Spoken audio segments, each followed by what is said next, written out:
I like how when you said the whole bruise on the face thing, your mom was like, come on, nah. Jeff, stop that. You guys ready to move on with this show? You ready to see your next comedian? Please put your hands together for your next comedian, Jordan Hart.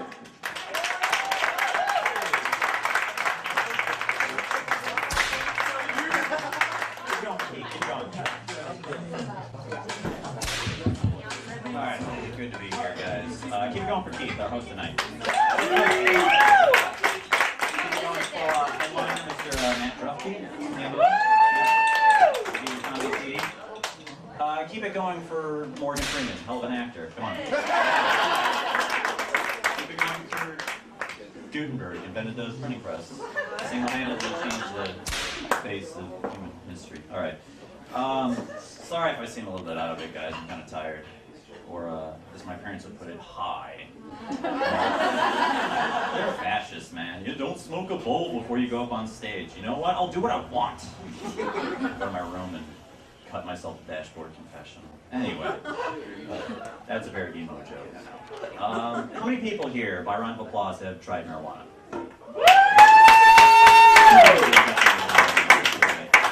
Are there any police officers in the crowd? Probably should ask that first. You can plead the fifth or an eighth, whatever.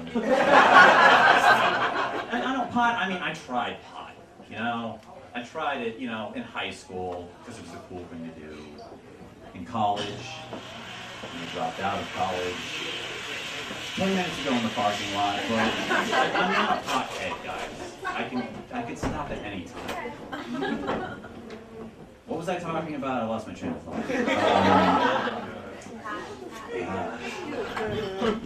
It's good to be here in America. Yes. I don't know. I mean, you can tell my drug of choice right down here. I like alcohol. You find out things about yourself on alcohol. I found out the only time I've ever gotten blackout drunk, I basically disappeared from the bar. My friends found me at the house we were supposed to stay at. The door was locked, yet I was inside. They have no clue how I got in the house.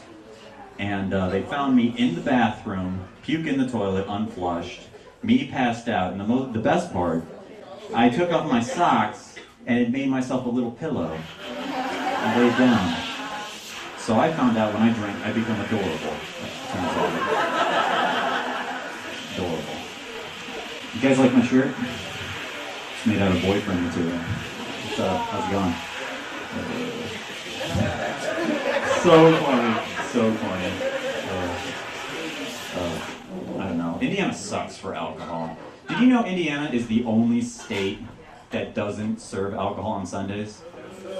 It was just us in Connecticut, and the Connecticut went, well, that's fucking stupid. I mean, I've taken the trek over the state line on a Sunday. There is nothing that makes you feel like more of an alcoholic than having to cross state lines to drink. It feels so illegal. You feel like Al Capone. You're like, man, load the hooch in the back of the paddy wagon, see? Girls got nice gams, you know. Yeah, fuck me a flapper. Anyway, I don't know.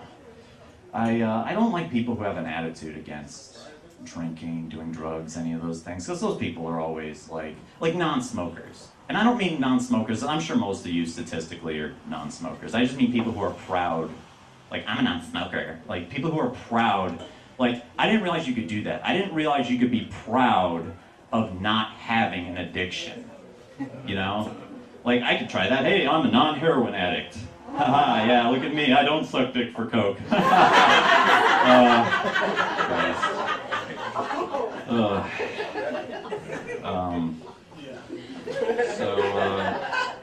I'm glad this is actually in a bar. Keith called me up the other day. I'm like, this isn't gonna have, they're not gonna be kids at this show, right? He's like, no. I'm like, good, because I'm legally not allowed to be around children. That's just a joke, guys.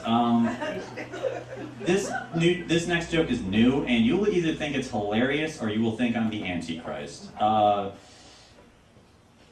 Does anyone else here wish they could be labeled as a sex offender just so they don't have to deal with other people's kids ever again.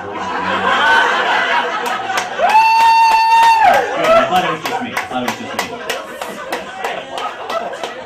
I always get asked to babysit, and it's just so, like, I want to be like, I can't. No, I can, but legally I'm not allowed to. I'm not a sex offender, guys, all jokes aside. I did date Chris Hansen's daughter, though, which is pretty awkward. There's nothing more awkward than going to pick up a girl, you knock on the door, and Chris Hansen opens up the door. You're like, come on in, then, have a seat. What are you doing here? Like, just here to pick up your daughter, sir. I see you have a bag there. What's in it? Smirnoff Ice and condoms. And answer it. It's okay. Yeah, whatever. Whatever. I'm over here with the microphone, and people are staring at me. But yeah, whatever. Anyway.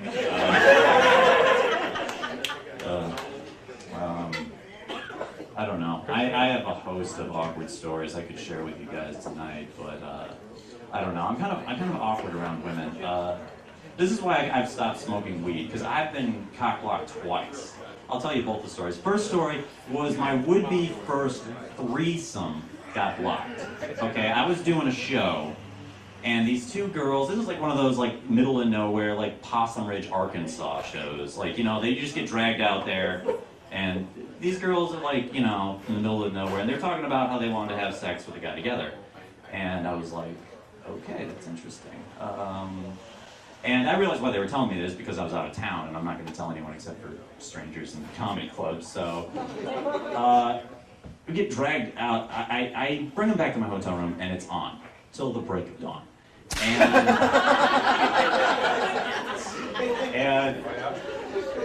And I sit down on the bed, and I'm like, hey, before you guys, what the fuck is the guy's problem? Something, I don't know. Sounds like Asperger's at least. But before we get down to the dirty, why don't we smoke a little, And one girl seriously goes, oh my God, there's drugs, we gotta go! And they left. And that was the saddest joint I had ever smoked in my entire life. The second time I got cock-blocked by weed was way more of a simple story. I was going for a shotgun. You guys know what a shotgun is? A shotgun is where you breathe in the smoke, you hold it in, and then you go. If you and a guy do it, it's totally gay. But yeah. But this chick was asking me to do it, and yeah, she's got dreadlocks and smells like patchouli oil, and probably isn't shaved very well. But I'm not one to judge, so I'm like, whatever, fuck it, YOLO. By the way, instead of YOLO, I say Yagho. You know what that means? You only get herpes once. Yeah. Think about it. But anyway, I went to shotgun this girl, and there's no real way to put this except for saying it. I coughed in her mouth. I'm getting right there, my lungs go too much, right in her mouth. And you're not getting laid after that, so. Alright, I'm gonna close with this, because this happened very recently, and it was pretty awkward. I think it's taken the gold as far as awkward stories, which is saying something for me. I was going down on a girl. I don't want to go into details, but yeah, I was, I do comedy shows. And I was really drunk, and I was just pretty much just all over the place. And I had to stop myself and went like, you know what? I need a technique. I need to think back to all the techniques that I've heard. And I did what is known as the alphabet technique. You guys heard of the alphabet technique? Okay. I started doing the alphabet technique. Oh, okay.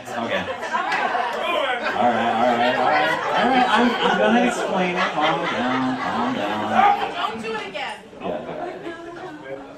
It's basically you go A, B, C. You spell the alphabet with your tongue. You don't actually go A, B. You don't say it. Well, that would make it kind of obvious. But you start doing the alphabet with your tongue, pretty much. you know, and you think the song in your head, but you don't laugh out loud because that ruins the moment. But the thing was, apparently this girl who I was going down on knew of the alphabet technique and knew I was doing the alphabet technique. So what she does, I swear to God, she grabs the back of my head, pushes me down into her crotch as far as I can go, and says, "Yeah, that's right, spell my name, bitch!" So I'm going to go hang over at her house because she's awesome. All right, thank you guys very much. That's my time. I'm Jordan Hart. Thank you.